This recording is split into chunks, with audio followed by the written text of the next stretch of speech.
I started 75 Hard 16 days ago.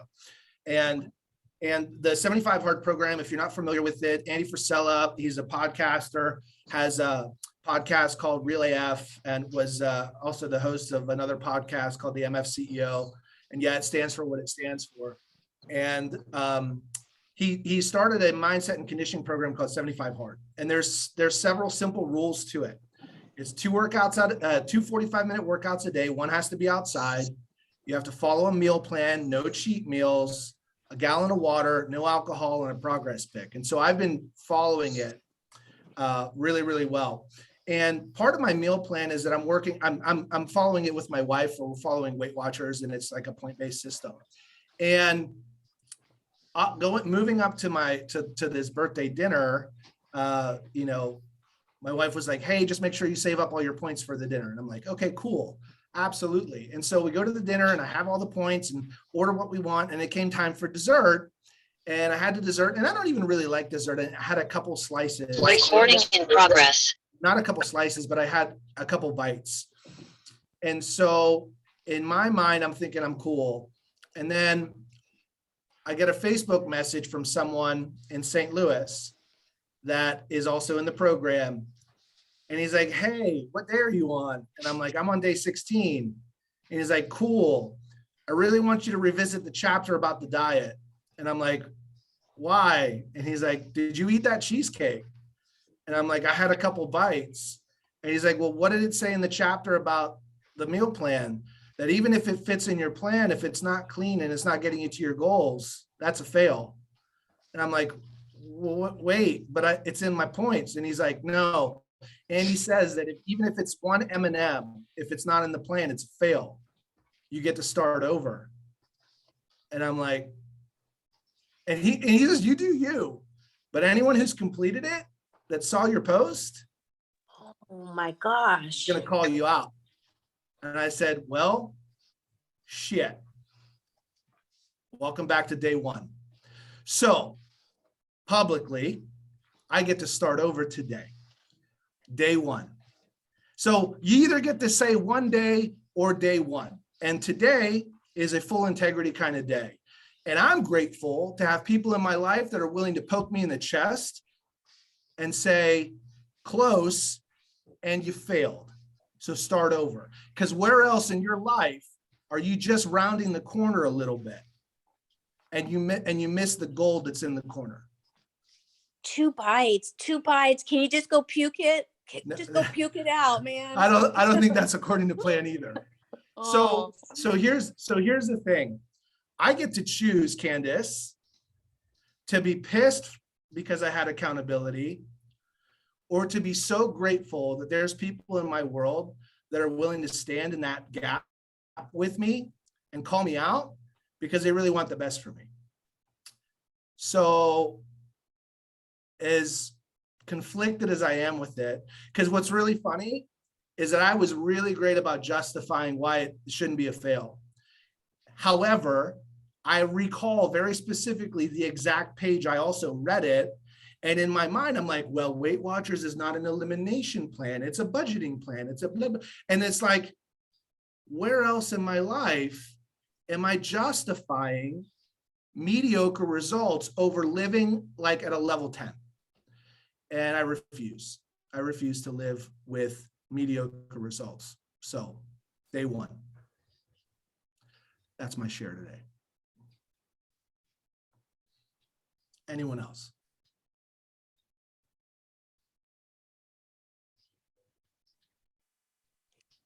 I don't think anyone can top that. It's not about topping, right? We're all on a journey, right? But that just really makes you start to think. I mean, impressive. Congrats. 2 bites. 1 bite would be a fail. 1 M&M is a fail if that's not part of the plan. And this isn't about diet and fitness. It's about mental toughness and refusing to negotiate with myself. And that's really what I need most. And Bobby Peterson in St. Louis took the risk of reaching out to me personally and calling me out and said, hey, you do you. However, anyone who's completed it with integrity, They wouldn't agree with you. And I said some choice words, and welcome back to day one. Refusing to negotiate with yourself. That is a big one. How many of us are masters of negotiating with ourselves and giving ourselves reasons why we didn't make the call, or we didn't make the contact, or we didn't knock on the door, or we didn't engage with that open house visitor, or we didn't ask for the close, or we didn't, push a little harder to educate our buyers on what it's going to take to win, or we didn't call the listing agent, really digging deeper. Like, how many different ways do we show up out negotiating ourselves because of judgment, fear, limiting beliefs, whatever it is that we've convinced ourselves of, that's keeping us away from living level 10 and providing level 10 to our clients and our customers and our kids and our families and our partners and our relationships. Where are we cutting corners and making it okay because we sold ourselves? Anyway, sorry. I'm a little passionate about it right now because I'm still all up in my feelings about it. And yet, that's what I got to do. Landon and Tyler are laughing because they know.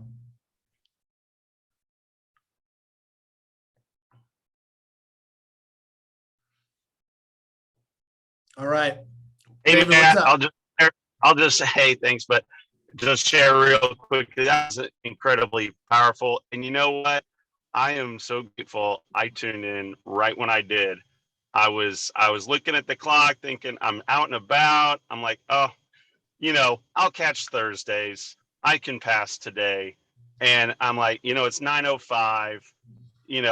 What's one day? And lo and behold, I said, no, I better check in. I better at least log in. I may be out and about running, doing this. I should have blocked it and said, nope, I'm not going to run around and do stuff now. But nope. At least I stepped forward and checked in, and I'm glad I did it at a perfect time because that was very powerful. Thank you. My pleasure, I guess. Well, hey, your pain is gain for all of us and for yourself too. So it's good. All right. Anyone else? Ahas, wins, takeaways from this week. Anybody have an open house and deployed our open house capture strategy with the QR codes in Google Forms?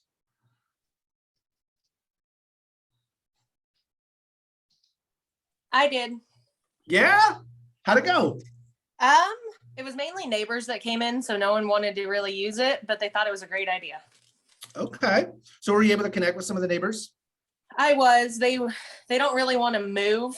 They were just checking to see how many people were coming in their neighbor's house. They had it was on St. Patrick's Day, and they had a party up the street, and the owners were actually up there, so they were just kind of checking in.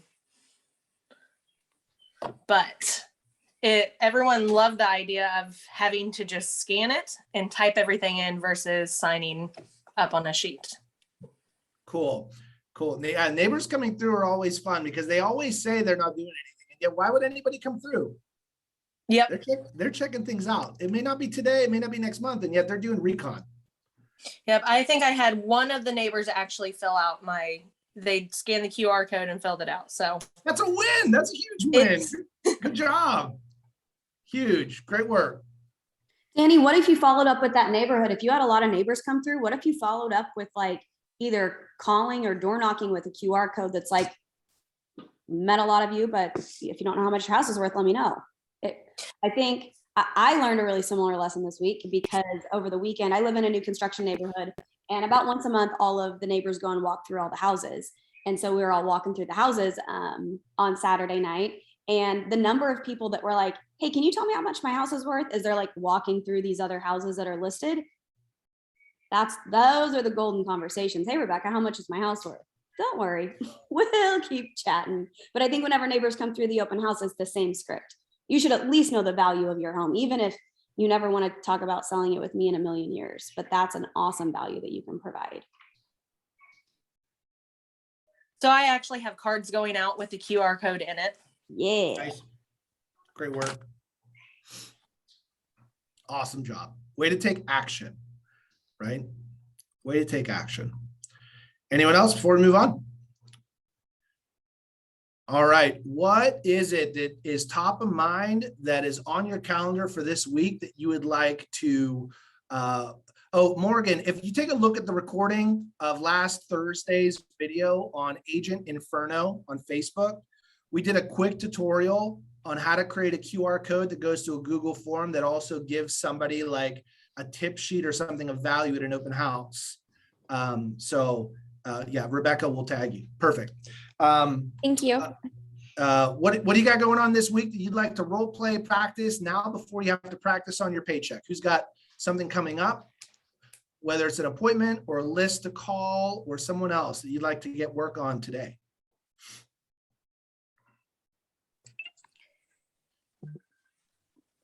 I'm going to throw something out there. Okay. I might be backtracking a little bit, and yet, so Allison has had, she put a couple offers in this weekend, and I feel like she pushed herself through her comfort zone because she didn't feel like her buyers, could use some of the tools. And then circling back around, giving them the opportunity again, saying, here are the tools on the second offer because they lost one. Then she was surprised of how they did push themselves out of their comfort zone, and they were able to use some additional tools since, consider they lost one and now they're a little bit more engaged, a little bit more on board. And yet I feel like it pushed her out of her comfort zone as well to circle back around and saying, okay, are you ready now? And they were able to throw some money at it, at an appraisal. They came up on their earnest. So yeah, I think just because our own mindsets are saying, because they've said, I can't do this or blah, blah, blah. And yet you'd be surprised at what a buyer can really do after they lose a couple. So I guess my takeaway is for everyone is don't give up on that. Don't keep giving them the tools. Continue to let them pick and choose on each one because it could surprise you.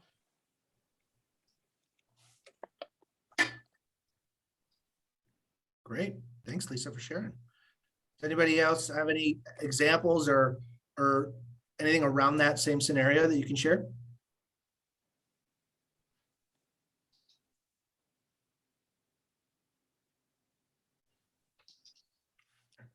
I'll share another one then. On one of my listings, I tried to go back and negotiate with at least the top two. And one of them did come up. It was only $1,000, right? Only $1,000, and they ended up winning. So you never know. It doesn't have to be go big or go home. So I feel like anything in this market is worth a try. So just don't think that your offer is not going to win. Just give it your best and throw it all out there. So awesome. So you as a listing agent went back to the buyers and saw if there's anything else that they could do. Yep. Great. Good. I mean, that's really the best for your seller.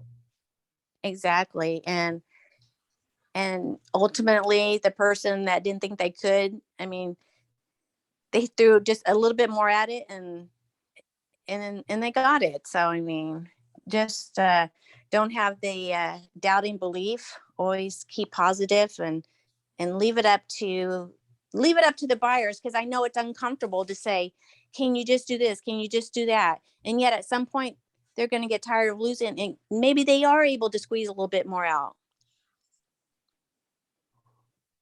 Good. When they say they're all in, trust them and say, okay, well, this is what all in looks like this time, guys. Are you all in? Well, think about this, right? Like, here's an example that somebody shared with me in like a course, and they said, all right, everybody stand up and then reach as high as you can. And they said, everybody, are you reaching as high as you can? And then everyone's like, yeah, we're reaching as high as you can. He's like, all right, go up on your tippy toes then. And now everybody's up like another inch. And they're like, okay, like really extend your fingers. And then it went up another inch. And they're like, all right, now stand on your chair. Are you even higher now? Like, so if you ask somebody to do something and they say, are you reaching as high as you can? And they are, there's always a little bit more if there's like coaching around it. Like go one more inch or on your toes or jump on the chair, right? So even when we talk to our clients, we ask like, and my favorite thing is like, is this your easy sleep offer? And they're like, what is that? And I was like, is this the best that we can do, that if you don't get it, even by $100, you can sleep well, knowing that you did your best. And it causes them to think a little bit. And it's like, if we literally, like if we miss it by $100, can you sleep with it? And you, whatever you answer is good with me. I just want to make sure you're okay, right? And so sometimes they'll go, well, I think we could do this, or maybe we could do this. And, you know, have we considered maybe we, you know, and understanding really what the levers are. So I have something like literally right on this line that's funny. During my buyer consultations, especially with first-time home buyers, I always kind of make a joke when we get to the financing, like, this is the time if grandma and grandpa have $200,000 cash sitting in their bank account, we might want to know about that. Ha ha, everybody laughs. Well, what do you know? I had that conversation with this guy on Friday. We made an offer on a house on Saturday, and I had it all written up with his normal first-time home buyer loan. And he's like, hang on, my mom's calling me. So he hangs up, he answers his mom's call. Grandma and grandpa literally had $180,000 cash, and we flipped to writing a cash offer. And we had the whole family on a Zoom call conversation around we're not sleeping at night. Grandma and grandpa, how much are you willing to go over list price? And it was that whole exact conversation, Matt. And what happened is they ended up missing and losing out on the offer by about $2,500, and they were fine with it. Like, he immediately sent me another condo to go look at. We're good to go. But it's one of those conversations. I don't think our clients are a lot of times thinking that way. Like, well, I'm qualified for this, but what's it look like to refinance afterwards? So it was a good lesson for me that, like, that's why we have the scripts that we have. Yeah. And that's the difference of being on this call or not, right? Like Michelle just said, wow, love it. And here's the thing, if you weren't on the call, would you know to even ask, hey, do you have anybody that would be willing, like, to do a cash offer, and then you've refinanced them out after? Like, you're still going to get a loan and they're going to get all their money. Like, that's the difference, right? How we show up, where we show up, who we surround ourselves with, right? People will grow into the conversations you create around them. I'm gonna kind of leave you with a little something here as well for Thursday's call. And I'm going to encourage you all after today's call to think about the calls in a slightly different way. There's another bold law that says how we participate in here is how we participate everywhere, right? And so if it's okay with you, I want to have like a level 10 conversation. Would that be fair if we can have like a professional level conversation, level 10? And I may be poking some of you in the chest a little bit, and maybe it's because I got poked today, so I got to poke back. Fair?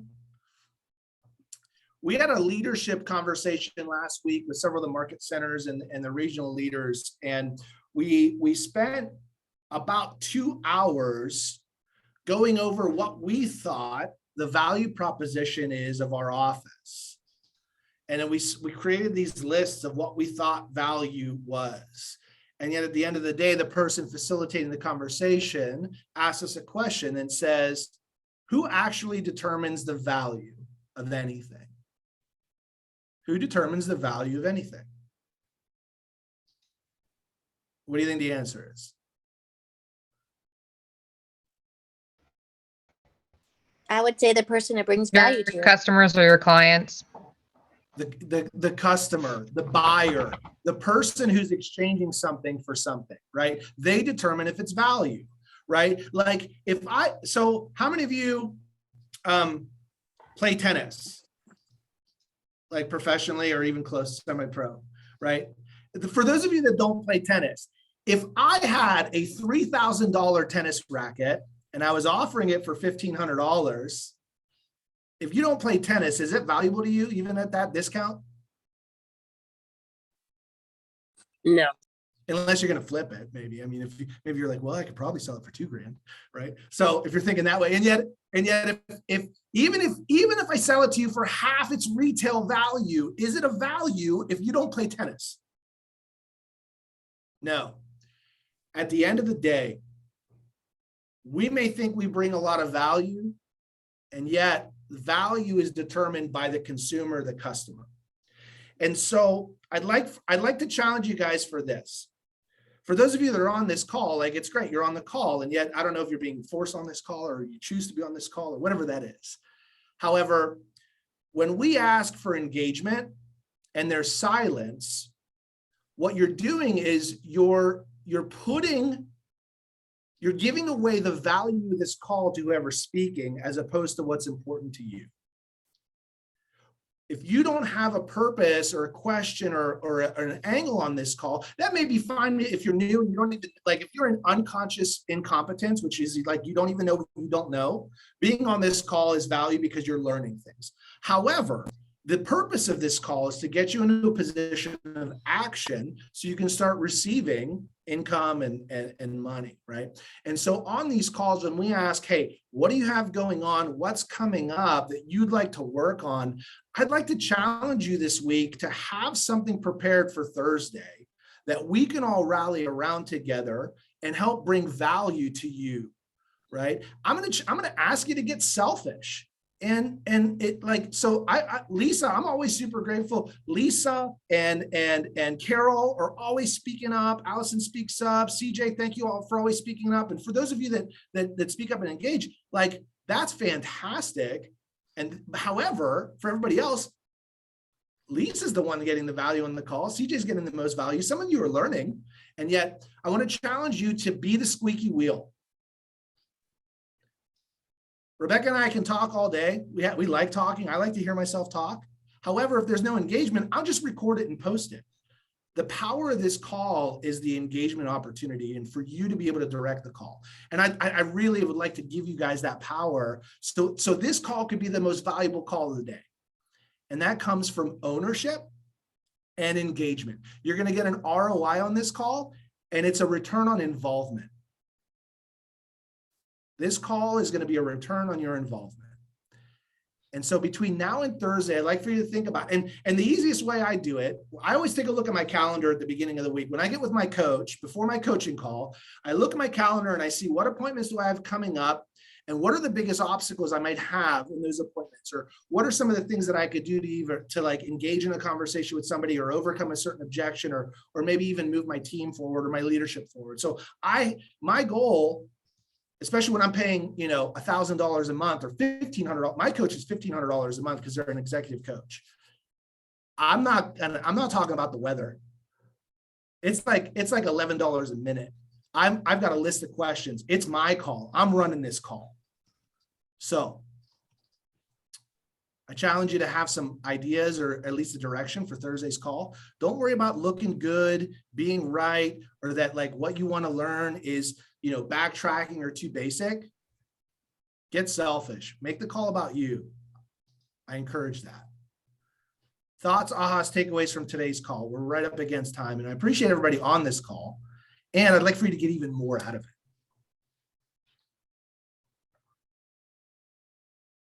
Who's up for the challenge?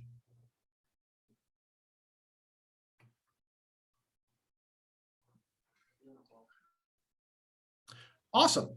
I'll bring a topic. I won't be here next week because I have a recharge thing at Overland Park. So I'm trying to figure out how to still do that without being on the call tomorrow. Okay. Or Thursday, whatever it is. I'll fill Matt's bucket here real fast. You always make me question everything. I told you that before about all your meetings. So last week you said about how you attend a meeting. So are you a vacationer? And I am a vacationer for the most part, but only because I'm avoiding things that I don't want to be working on. So my husband and I always talk about that now. Like this weekend, I came outside to help him do chores, and he's like, "Are you vacationing from something you're supposed to be working on right now?" And I was like, yes, I am.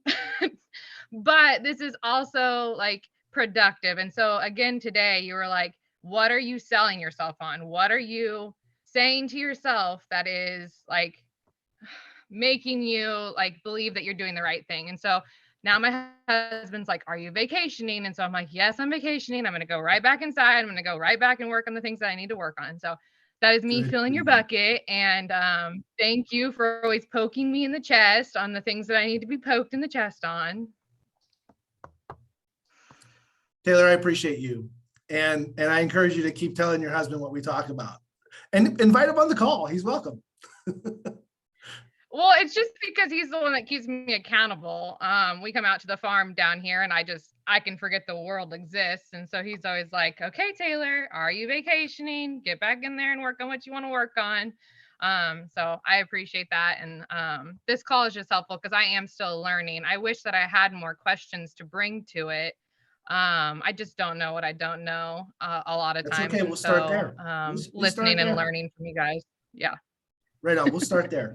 Good for you. And well done having an accountability partner. Look, listen, accountability doesn't exist in a vacuum.